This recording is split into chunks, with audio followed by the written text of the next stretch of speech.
চিনি, তোমার শীত করছে?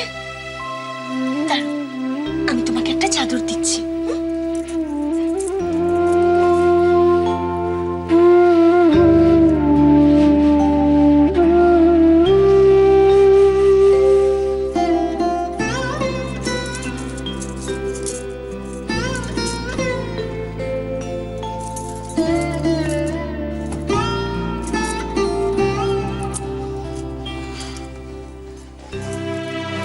কি হলো চিনি, এখন তোমার শরীরটা এখন ঠিক লাগছে তো? খিদে পেয়েছে না তোমার? আচ্ছা দাঁড়াও, আমি তোমার জন্য স্টু করে নিয়ে আসছি, ঠিক আছে? আমার চিনি তো স্টু খেতে খুব ভালোবাসে, তাই না? তুমি একটু ঘুমো, আমি এক্ষুনি করে নিয়ে আসছি।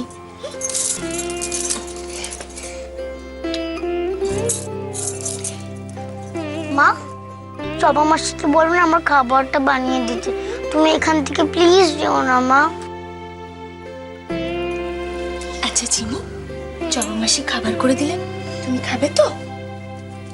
তাহলে আমি চাই, আমি এক্ষুনি তোমার জন্য খাবার করে আনছি। ওই তো দাদা দিদি দুজনেই চলে এসেছে, ওরা তোমার কাছে একটু থাকো, আমি তার মধ্যেই চলে আসবো।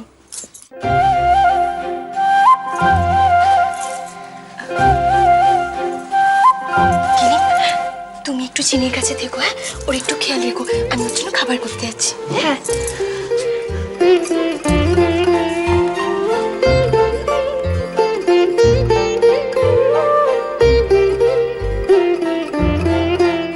উফ বাবারে, সিমি হ্যাঁ একটু চা কর না বাবা। হ্যাঁ দিচ্ছি। মা, আপনার কি খুব টায়ার্ড লাগছে? ওই একটু, তোমার লাগছে না? না মানে ওই আর কি। যাও তুমি ফ্রেশ হয়ে নাও। আচ্ছা। Good evening. বলে বাবলে বাবলে বাবলে। তা উলি ম্যাম সাহেব, তোমার কি করা হচ্ছিল শুনি? এমনি তোমাদের জন্য অপেক্ষা হচ্ছিল।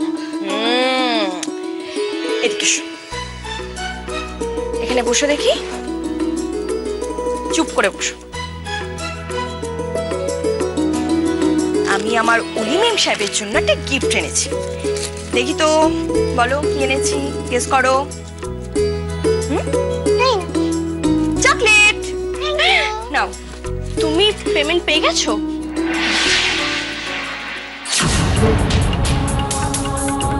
করি, তুমি যাও ভেতরে যাও। এই চল। ছি ছি ছি ছি ছি, এরকম ভাবে কোনো কথা বলতে হয়? মা, আমি তো শুধু একদম কোনো কথা নয়। আমি তোমার মা, তুমি আমাকে শেখাবে তুমি কি বলতে চাইছিলে?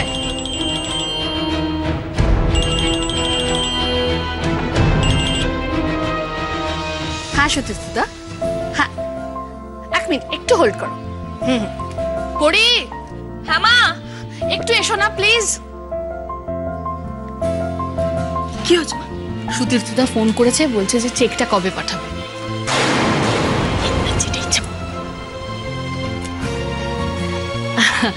হ্যাঁ সুতীর্থদা, করি বললো যে কোনো প্রবলেম নেই, তোমাদের যেরকম সুবিধা সেরকমই পাঠাবে। ঠিক আছে, ওকে ওকে। সিমি, বৌদি চেক পাবে? বাবা,